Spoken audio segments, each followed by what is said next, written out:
Hello, everyone, and welcome back to Unfiltered Vet Discussions. My name is Kelly, and I'm being joined by Jenny, Phil, Beth, and David today. And we have the Royal Wave. Welcome back.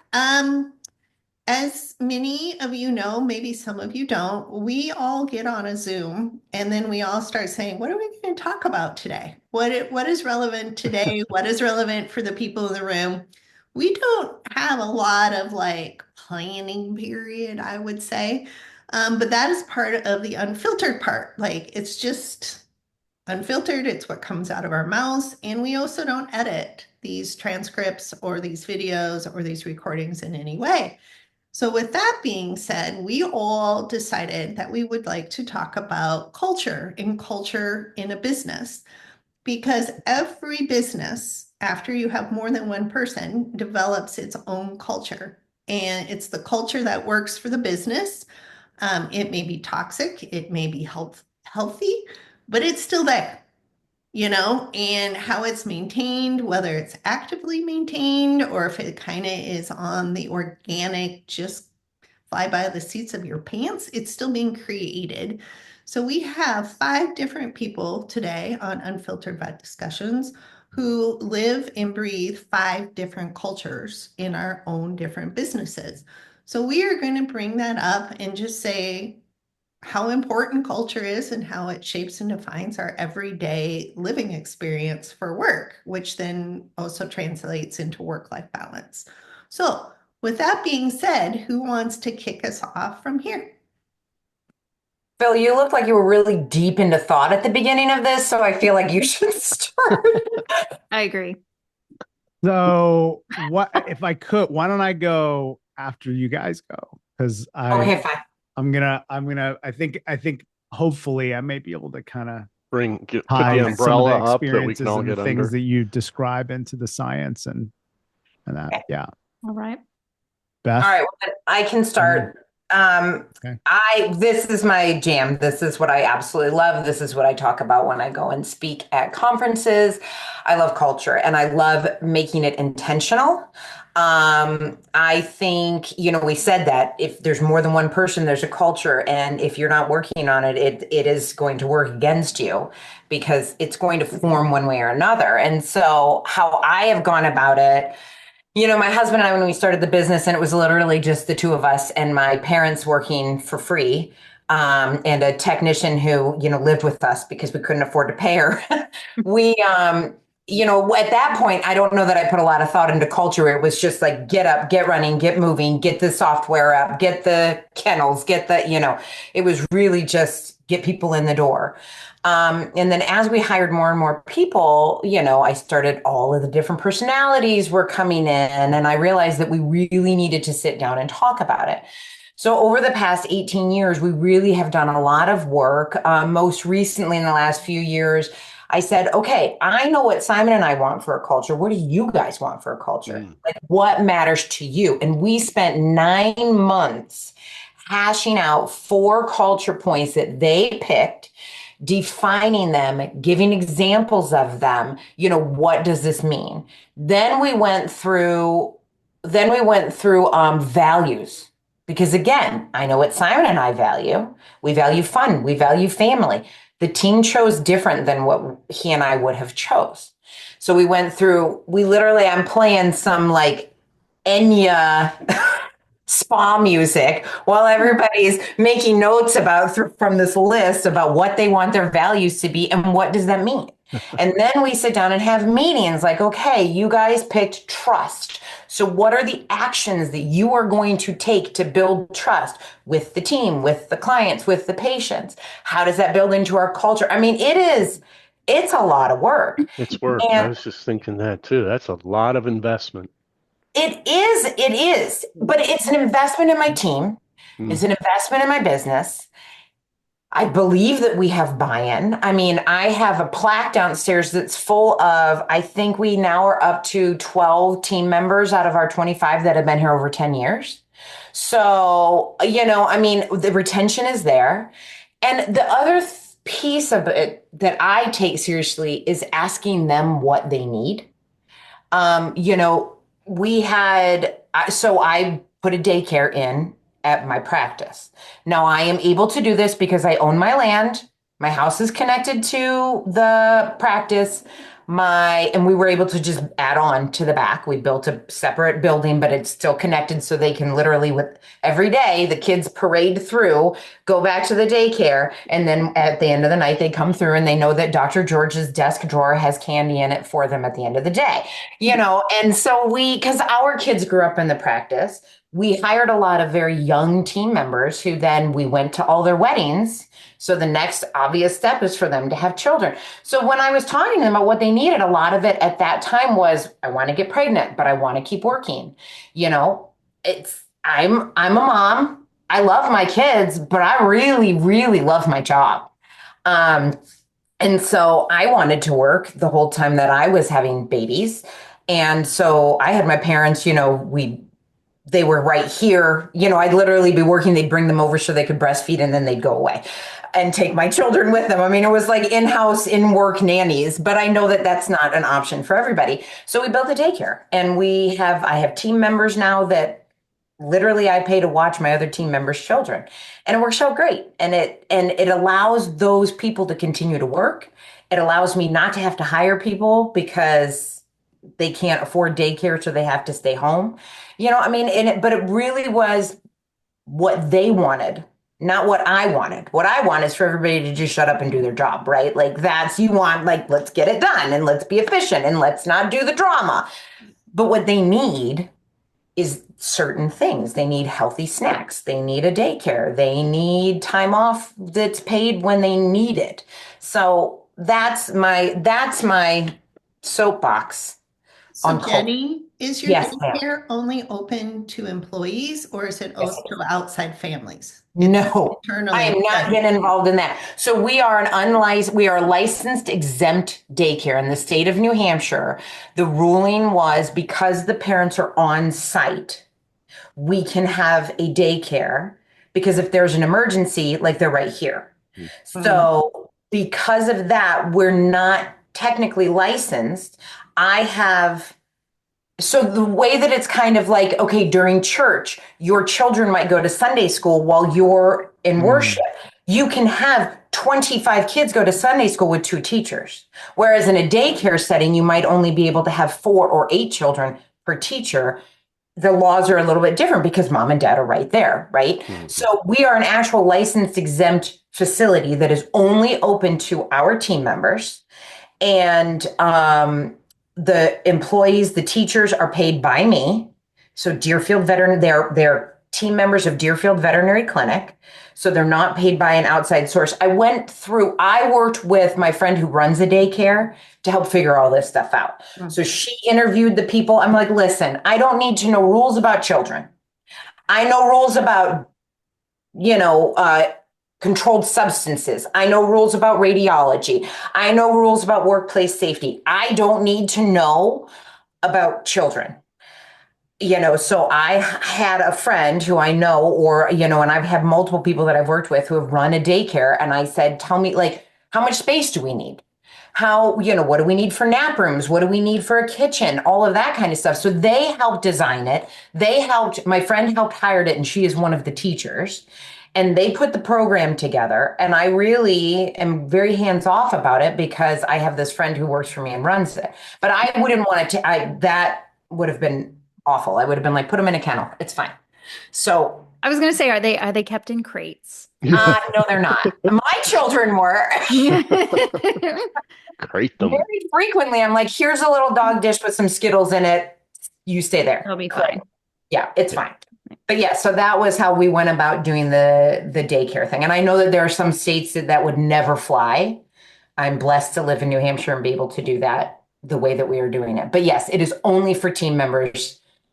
Oh, that's it, only. So, question for you. I mean, you put all the effort into the culture and the values and listening to the team. Turnover happens. How do you onboard new team members to make sure, vet them to make sure they're a match for that, but then the process of onboarding them, teaching them to fit in and so that the culture doesn't start shifting just because you get new variables? So I would say a couple things. When we interview, I do a lot of behavioral questions, not like, I know some people who used to give a test to technicians, can you calculate a maintenance dose of fluid? Like we can teach you that. That has nothing to do with any of it. So when we hire somebody, there is an interview with me and another person. Then they have to come and spend at least a day. If you're a veterinarian and we're hiring a veterinarian, it's going to be more than one day because you got to see, we're wild. We are not that group of introverted vet people. We are loud, obnoxious, inappropriate at times, lacking in boundaries, right? And so you need to make sure that this is your fit too, not just for us, but for you. Sure. When they come in, we really talk about, we go over exactly what I just said, in longer terms, but I give them a copy of our culture points. I give them a copy of the values that we came up with. I give them a copy of the Energy Bus, which is a book that we read together as a team and say, you need to read this because this is what we're about. And if you're not about this, then this is not going to work. And then we reiterate it everywhere. I've got posters hanging up on the lockers that have all the like there's constant reminders, and we have team meetings monthly where we talk about this. I don't use our team meetings to talk about, okay, here's how we do laundry. Remember, don't put the yoga mats in the wash. Like that's for Slack. That is not for team meetings. Our team meetings are, hey, I'm starting to feel this shift. How are we doing? I meet with everybody quarterly to sit down with them and ask them how they're doing. So it's not even just an onboarding. It is a constant. It has to be a constant. And that to me is the most important job that I have as practice manager. Well done. Thank you. I think culture We're all is coming up to such. tour and Yeah, meet your team. Yeah. we would have the best party ever. Let's Road get matching trip. tattoos, right? What were you going to say, Beth? I was just going to say culture is such a big topic because it's not like there's not one thing that you can do to maintain your culture. It's like this series of many things that starts from the moment that you're interviewing someone, and we hire heavily for personality too. Like, I feel like I can't teach you to be kind and not be an asshole. Like, you either are or you aren't, but I can teach you how to do all the other skills that I want for my practice. So we focus on that a lot from the hiring and onboarding process. But then it's all these constant little reminders of leaning into our core values. I was going to mention that too. Like, we talk about those a lot. We bring them back into a lot of our discussions. We also have monthly meetings, and I usually, get up and give some sort of TED talk about a book I've recently read and want to relay things to the team and try to reiterate why we're here and, give people purpose. And then that helps them, I think, just in general. But it's like, it's hard to talk about because it's not like one thing that builds a culture. It's like the one-on-ones, it's the team meetings, it's the addressing when interactions don't go well so that people are comfortable talking with one another. It's creating an environment where people feel comfortable and confident to speak up when they're not well or they see something they don't like or they're uncomfortable. It's that whole psychological safety thing that I'm sure Phil is going to talk about in a minute when we start talking, because I feel like all of those different pieces is what comes together to build a culture, which is why whether you care about your culture or not, it is there. But if you spend the time investing in your team, giving them a voice, and then giving them all different ways, because everybody learns differently, everybody has different things that are important to them. So you have to attack it from like multiple different angles, and you literally have to care about it forever. Like, it's one of those things that you can't be like, okay, I put this patch on this problem. It is now better. So I am going to move on. No, dealing with your culture is like laundry. It literally is never going away. You have to do it forever. As soon as you feel like it's better, you look again and your laundry basket is full and you're like, stop wearing clothes to your family. That is how I feel about culture in a positive way. That it is just something that's our next t-shirt. Culture is like laundry. It never stops. It never stops. Never stops. And, online, because Beyond Indigo is 100% virtual and has been for 28 years now, a really long time. basically. And we work on culture every single day. So I thought, well, how do we mimic things? So I say good morning to every single person on Slack because I would do the same if I walked into a brick and mortar and I would stop and say, how are you? And talk about things that I know that are important to them, or a kid's sick, are they better? Like, that sort of thing. Like they're a real human being and it's a purpose. We have discussions every single day about culture and how people are doing and what's going on and how do clients leave. And we noticed something happening, that our team is actually probably more cohesive than an offline team. But it doesn't work to have a hybrid. So you can't be in person and online. The bond isn't as strong. So it's like one or two camps. It's like you're either all in one building together or you're all online together, is what we've learned kind of over the years to create those strong bonds. But we actually have people who have culture shock. So I'm like you, Jenny, and I'm like you, Beth. We hire for the personality. I mean, crap, internet changes on an hourly basis. So whatever skills you learn today, we're all learning together as a group. If you have your marketing chops about you, you're constant learning on an everyday basis. As soon as you quit learning, you're stale, and Google will drop you like a cold fish on the pavement. It's awful. That slightly smells. It's bad. I've never heard that saying, cold fish on the pavement. I think I just made it up though. So that's okay. That's great. Yeah, it's my dyslexia speaking. I thought it was great. Thanks. I was just like, what? It's kind of that way because everybody's like, oh, I can do Google. And I'm like, Google win because Google just changed. So the personality matters for the fit. And we've had some people who have like, I can't do the online thing. I'm like, great, thanks for having a conversation. That's totally cool. How can we help you find a good fit and get you back to where you feel like this will make an environment that will make you thrive, right? Because it's not that they're a bad person. It's just it's just a good fit. It's kind of like I was saying before. It's like dating. Not every person you date, only one's going to be a good fit in the end. One, theoretically. That doesn't mean every single other person was bad. It just means it wasn't a good fit. So how do you make the fit happen? But it takes work. Like interviews become longer. Like Jenny, days for you, but like we interview with the team and the team gets a voice on saying, I think I can work with this person or not, because I tell everybody that. I'm like, I don't hire you because realistically, once you're hired, I'm in my office a lot. My team is who hires you because they're the ones that are working on the floor with you. So yeah, that's huge.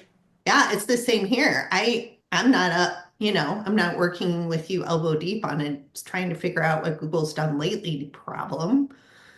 They are. So let's see if you guys like each other, if you just want to beat the shit out of them. Like, if we don't need that here.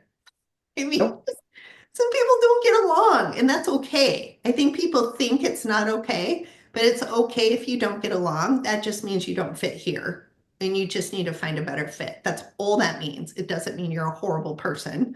It's just we're not the space for you. That's it. And it's okay. It's okay to say that. And I've said that to people. I've said that to clients. I don't think we're the right fit for you as a marketing company. You're like, yes, I am. And I'm like, no, I think it just is going to end poorly for both of us. Let me find you a marketing company that does work for you. Right. And so you can find success. I mean, well, and I think to David's point, there's always turnover. yes. I don't care how great your culture is. There's always going to be turnover, whether someone moves, whether somebody, is burnt out in the industry, not necessarily at your place, but just in general. Maybe it isn't a good fit. Maybe they have realized, like I have one that's leaving, her last day is a week from now. I drive her crazy. My management style is not a good fit for her. And I'm like, well, that's fair. And I'm not going anywhere because it's my business. So it's time for you to leave. And that's okay. So I think that a lot of people in the veterinary field want to be people pleasers. And so we don't like that idea that, what do you mean you're not a good fit? What do you mean? Like, no, everybody has to love me. They're not going to. And that's okay. So I think, there's good just emphasizing that you have a mission and a vision and a destination. As you learn and grow, somebody that was in the forefront becomes an anchor. And Mhm. you kind of have to cut it off so you can keep moving forward. You just outgrow them. Yeah. Eh, and they're on a different path, and that's okay.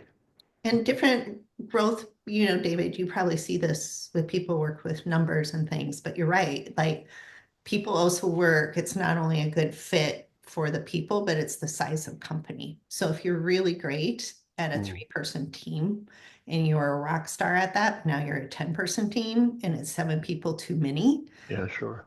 right? It just means you were fitting the company at that stage of the company. You're not fitting the company and where it is today. And cultures change and morph too. And And not and as it one or two people that don't fit your culture can have a dramatic impact on the yeah. team as a whole and can really ruin a culture that would otherwise be very good if you just have a couple of people that are not rising to the same level with as the rest of the team. Makes a huge difference. Yeah. Well Yes. said. So Phil, Phil's itching. Phil, you gotta jump in yeah. here. So everything everyone has been saying is it's so awesome because it's that like the positive psychology, the connection between the wisdom that our grandparents taught us and like what the evidence now shows us that's hard, there's hard data to prove these things. And it's not just, it's not well-being and psychological safety and all these terms, they're not niceties, they're necessities. And to have a successful practice that equates to patient care. So Rochelle Lowe from Mars just published a study that they did on the connection between psychological safety and patient safety. We 100% know, I mean, we know that from human medicine. So not a surprise that, because it doesn't, the damn thing is like it's veterinary medicine, but we're all human beings practicing veterinary medicine. So the things, the Yeah. humanness, the human aspects, this concept of mattering, the concept of civility and the impact of incivility, being able to feel, like Beth said, being able to feel like I can speak up when I see something wrong or take a risk. We can say that, but the things to the point that everybody's made, the little day-to-day 3 to 5 minute interactions with one another that have to happen consistently to create that environment, that's how we do it. And it's, and I see this too, we talk about communication and effective communication, and it's like I can't be an effective communicator. Like I can learn these tools, but if at my core I still have some resentful beliefs or something like that, or I'm incapable of being curious without judgment, towards someone else, doesn't matter. Like those tools are not going to land effectively in my Right. hands, and so that's one of the impactful things is, especially as leaders, is we can't give away what we don't have. And so as leaders, we've got to go through this process of I like the term self-leadership, and we have to learn growth mindset. We have to learn self-compassion, and we have to learn our negativity bias. Mhm. We have to learn all these things. And that way, then when we communicate and we project to our team members, that comes out. And so that's the hard work. And it's like, oh, I just need a tool to, to do this job. And it's like, we all want the 5 minute fix, and it's Right. just, Yeah. it's not there. And It's not it plug and has to be play. intentional. Yeah. Yeah. And so I posted, I think we'll put this in the show notes, but I am very grateful. I got to be a co-author on Veterinary Visionaries. We created psychological health and safety guidelines for North American veterinary hospitals. Nice All the short things, title. huh? Nice short title. Yeah, there's the North American Rolls off veterinary the tongue. hospitals. I added that. Just It's rolls just right off. psychological health and safety guidelines. I mean, it's catchy, isn't it? It's just, Yeah. It is. gets you right in We there. need a However, An All acronym. the things that we just talked about. We talk about equitable participation in decision making. Doesn't mean that everybody has to be like, I've got to get my way as, as a technician. I need to know though that I had a say in making that decision, and what I wanted to say was heard. And if we don't do it, I understand the reason why we didn't do it. And as leaders, we have to make decisions. We do, and not everybody is going to necessarily be happy with that. But that is also, there's a level of understanding that comes with that. And if we have the right culture, everybody's going to be cool with that, because they're going to know, okay, I said my piece, here's why this decision was made, but I was heard. Is there a systemic nice commitment? Well, sorry, Dave. I just opened it. Sorry interrupting, but that's a nice publication. Thank you. And is there a link versus just a downloadable document? Yes, I will. If you will remind me, I will give you a link. But if you Google veterinary visionary psychological health and safety guidelines, and it doesn't tell you that there's too many words in it, yeah, it'll send you to the link. If you go to veterinaryvisionaries.com, I think that's it. Or veterinaryvisionaries.org. I can't remember which one it is. I'll get it to you, Kelly. We put a lot. We put so this document. It took us 2 years. Yeah. To get to this thing. But where I'm going though is it's all these things. It's clear communications. It's talking about this concept of moral injury. Like, how do we address when our team members are in a position to, like, we know that we can deliver the care to make a pet well, but external factors keep us from doing that, which is more often than not financial. And if we don't understand that, that can be really impactful. And that's where the spectrum of care, conversations come in that I love. And I think, Beth and I, and Jenny too, what we're doing, I think we all practice that really well. And we really take a lot of pride in being able to do that as general practitioners. But also simple, straightforward things like role clarity, job autonomy. Like, do I know how to, what is expected of me in my role, or are things changing, every other day?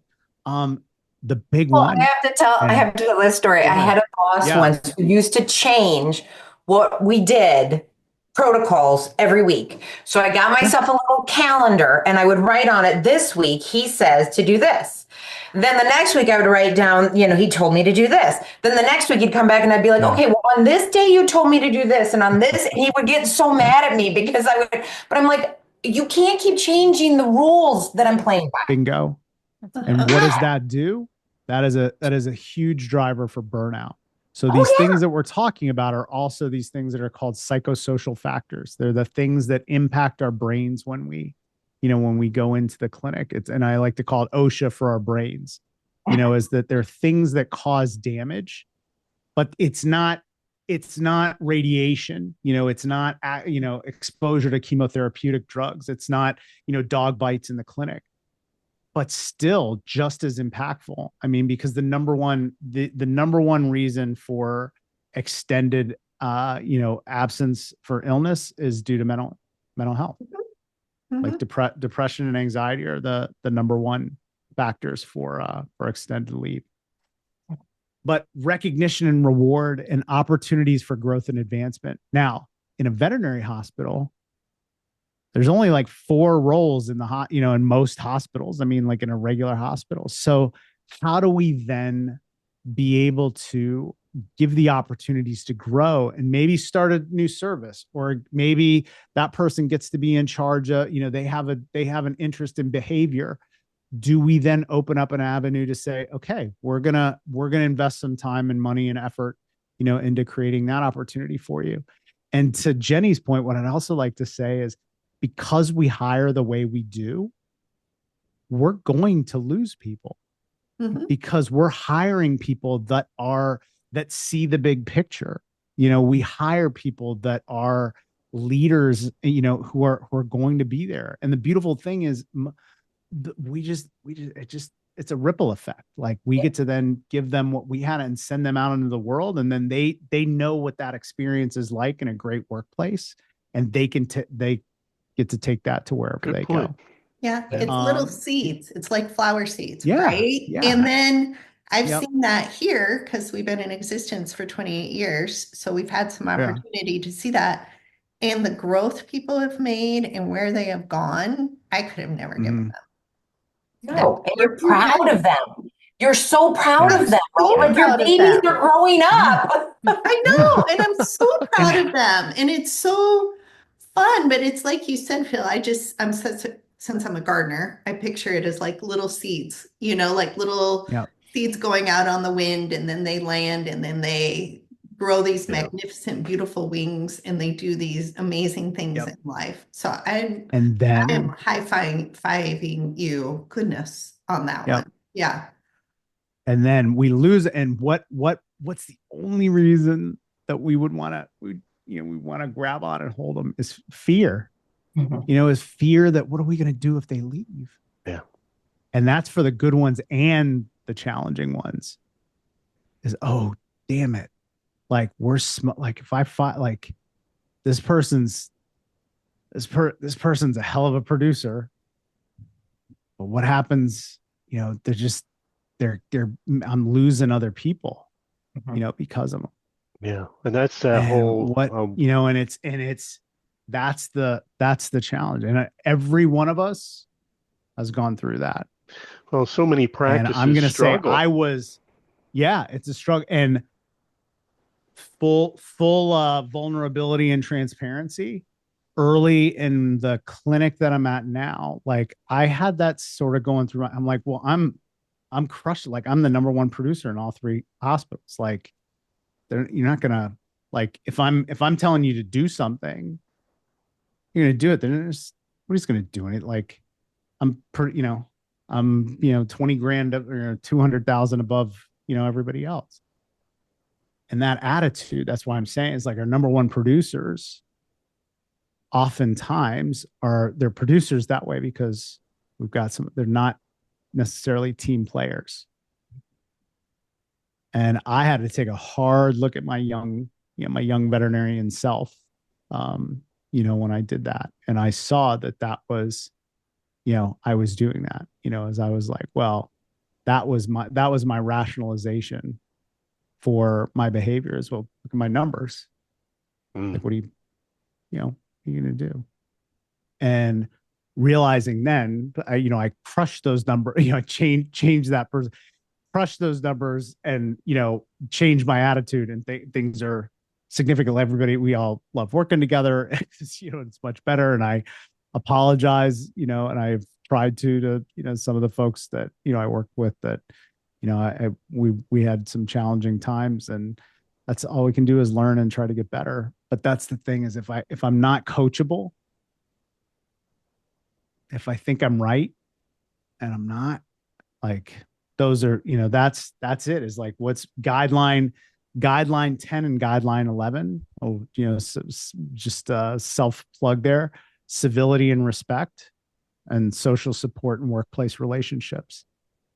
Those are foundational to, and you're not going to see that on the P&L. Right. It's in there. It's in Yeah, there. oh yeah. Yeah, it It's in is. there. It's in there. But it's not in there. And it's Yeah. like, so that's the It's a thing is if we're reflection. not investing the time in that, it's short-sighted, so. But David, you have to see when you're evaluating these practices, the practices that do put time into culture, they have to be worth more, aren't they? Not necessarily. It's tough because we don't spend time in the practice assessing culture, but we see the evidence of it. And oftentimes the way we see it, the reflection, because we dive deeper than most evaluators do, but I get 3 or 4 years of W-2s and we put them all in a chart. And when we see every year half the team's turning over and higher Yeah. compensation folks, meaning it wasn't a $6,000 W-2, it was a $45,000 W-2. So they're techs or receptionists, they're not Yeah. part-timers. Then there's something going on there. And we see that higher employment costs. But we can also see practices that have very good cultures that I know, because I know the owners, but yet their inventory is still out of whack. Their support staff Yeah. expense as a percent of revenue is way out of whack because they're Like, not charging appropriate fees for the level of client service they're providing. They're trying to be low cost when they're trying to practice high touch, high quality medicine. So, the culture could hamstring the practice and be less profitable. You can have a great team. I mean, I valued a $13 million grossing small animal practice that was worth $600,000. Very Oh, big, very productive team, but it was 0.6% profitable. oh, There was no profit. so they were putting all of their energy into the culture, not And any. and so not the paying book attention to the business. Right. book to You read need is both. Give and Take by Adam Grant. And so it's like that's the I think the difference when we talk about culture is that we can be too giving, we can be too forgiving. And the difference is, so Adam Grant talks about this, like givers, matchers, and takers. Givers, if we're in a leadership position and we're givers, we can be hugely high performing because of the benefits that come from that attitude, that come from giving and being, in a sense of gratitude and this type of thing. The difference is that if we give too much to the detriment of ourselves in the practice, then that happens. And so Adam Grant talks about being a self-protective giver, and it just means that we can do two things. We can spot takers. So like people, we keep coaching and coaching and coaching, and they're crushing crushing our culture, and we can't pull the trigger on letting them go, which is that is every veterinary every veterinary hospital probably in the country does that.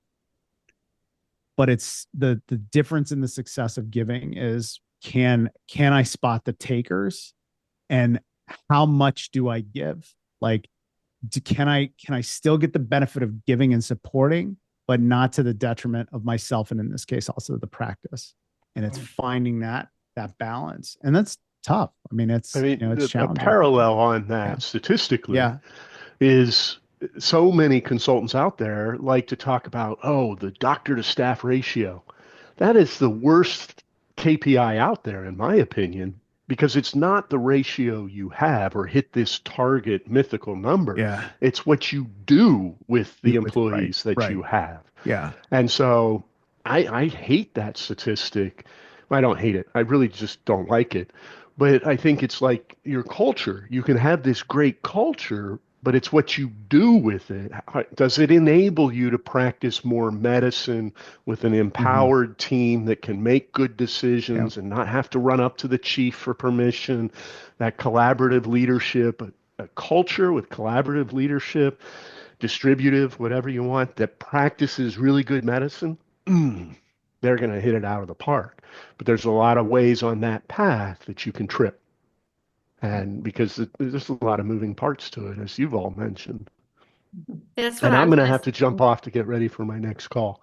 But this was fun. I enjoyed that. Yeah. Thank you, David. And we're just going to wrap it up from here. So, Phil, why Um, don't you give us a parting moment to muse for the uh, rest of our day? It's just like, the, like if somebody was like listening to us, because they are, that yeah. sounds, but for all those people who are listening to us, put it that way, what would be a good like contemplation about Yeah. culture for them? Just one nugget, because we can't do 100, right? But if we have one, what would be the One nugget. one thing that we should just Uh, dig in and just go, am I not? Should we? Like, what's the thing? yeah. So since my mom is probably the one that's listening, so mom, um, My no, mom but doesn't in listen. How did you get seriousness, yours to? if I could give one aspect to focus on, it would be the concept of mattering. If someone came into my practice and asked my team, do you think your leaders care about you and think you matter? That's the one nugget that I can give. And that's like to Beth's point, Beth, there's all these little tiny actions that come. It's not me giving a $5,000 bonus at the end of the year. That's nice, but that's not that one shot is not what shows them that they matter. It's that day. Like, do you know my name? Do you know the things I like? Do you know where I want to go? Like all that stuff's it's still important. And then when the shit hits the fan, something goes wrong or whatever, that connection that I've built with that other human being is going to facilitate movement forward. And when we want to grow, when we want to go through hard things, when we go through change management, I've done that work, with my team. And so we're all in it together. So, yeah.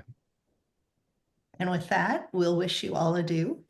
The Royal Unfiltered Wave. Come find us on all the social medias, TikTok, Facebook, Instagram, LinkedIn.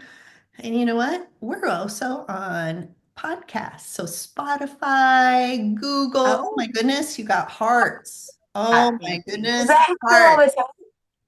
Oh, mine doesn't do that. Well, you don't have reactions turned on. Phil does. So Phil is our extra technicolor today.